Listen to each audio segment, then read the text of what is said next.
ৰাজ্যৰ এগৰাকী মুখ্যমন্ত্ৰী যিজন সাংবিধানিক পদমৰ্যাদা আছে আৰু তেখেতৰ মুখৰ পৰা এনেকৈ অসাংবিধানিক মন্তব্য দিয়াটো আমি মোচাই গৰিহণা দিছোঁ। কাৰণ আজি ৰাজ্যত মিয়া মুছলমানৰ নামত যিবিলাক সাম্প্ৰদায়িক মন্তব্য ইতিমধ্যে মুখ্যমন্ত্ৰীয়ে কৰিছে সেয়া কোনোপধ্যে গ্ৰহণযোগ্য নহয়।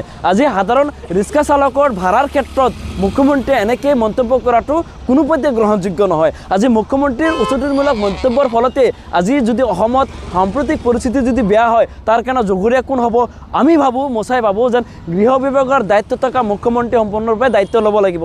আজি মুখ্যমন্ত্ৰীয়ে মন্তব্য কৰাৰ পিছতে উজনি অসমৰ এচাম দুষ্টচক্ৰই তেওঁলোকে দা লাঠি লৈ মিয়া মানুহখিনিক অত্যাচাৰ কৰা পৰিলক্ষিত হৈছে। গতিকে এনেকৈ বাৰম্বাৰ মিয়া মুছলমানখিনিক অত্যাচাৰ কৰাটো মোচাই কোনোপধ্যে গ্ৰহণ নকৰে। আমি সকীয়াই দিছোঁ, এনেকৈ বেনাৰ লগাই মিয়াৰ নামত অত্যাচাৰ কৰাটো বা মিয়া মানুহখিনিক দা লাঠি লৈ ঘৰে ঘৰে বিচৰাটো কোনখন সংবিধানত পাইছে? গতিকে অসম আৰক্ষীয়ে যদি নিজাববীয়াকৈ যদি গোচৰ ৰুজু নকৰে পৰিস্থিতি ভয়াৱহ হ'ব, তাৰ কিন্তু জগৰীয়া মুখ্যমন্ত্ৰী হ'ব লাগিব। গতিকে আমি আহ্বান জনাইছোঁ মোচাৰ ফালৰ পৰা, এনেকুৱা চিতু বৰুৱাহঁতৰ নিচিনা ব্যক্তিক যদি গ্ৰেপ্তাৰ নকৰে আমি কিন্তু গণতান্ত্ৰিক প্ৰক্ৰিয়াৰ আন্দোলন গঢ়ি তুলিম। আমি আহ্বান জনাইছোঁ মহামান্য উচ্চতম ন্যায়ালয়ে আৰু অসম আৰক্ষীয়ে যদি চমুটো এক্টক যদি কোনো ধৰণৰ গোচৰ ৰুজু নকৰে মোচাই কিন্তু জংগী আন্দোলন গঢ়ি তুলিব।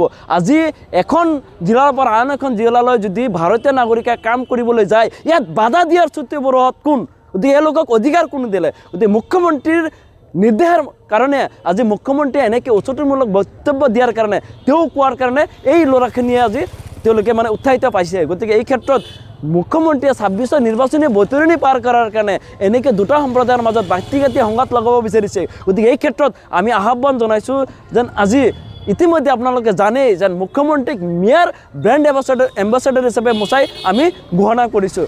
কাৰণ অসমত যেন এনেকৈ মিয়া সম্প্ৰদায়ৰ মানুহ আছে গোটেই ভাৰতবৰ্ষৰ লগতে বিশ্বত মিয়াক চিনাকি কৰাই দিয়াৰ কাৰণে মুখ্যমন্ত্ৰীক আমি ধন্যবাদ জ্ঞাপন কৰিছোঁ। আজি মিয়া ল'ৰাখিনি IAS হ'ব লাগে, DC হ'ব লাগে, SP হ'ব লাগে বুলি আমি মোচাই আহ্বান জনাইছোঁ। গতিকে আমি বিচাৰোঁ যেন আমি শ্ৰম কৰা কষ্ট কৰা এটা জনগোষ্ঠী হয় মিয়া। গতিকে এনেকৈ মিয়া মুছলমানখিনিক টাৰ্গেট কৰাটো সমীচীন নহয়। গতিকে দেশৰ সংবিধানে আমাক অধিকাৰ দিছে। গতিকে আমি আমাৰ মানুহখিনিক আহ্বান জনাইছোঁ যেন আপোনালোকে ল'ৰা ছোৱালীখিনিক উচ্চ শিক্ষাৰে শিক্ষিত কৰাৰ চেষ্টা কৰক। এনেকৈ মানুহৰ গোলামী নহয়, যাতে আমি আমাৰ কামখিনি কৰি যাব পাৰোঁ। আৰু ৰিক্সাৱালাখিনিক আমি আহ্বান জনাইছোঁ যদি কাৰোবাৰ হাতত যদি টকা পইচা নাথাকে তেওঁলোকক বিনা পইচাত ঘৰত থৈ আহিব। কাৰণ ইছলামে এইখিনি আমাক নীতি আদৰ্শ শিক্ষা দিছে।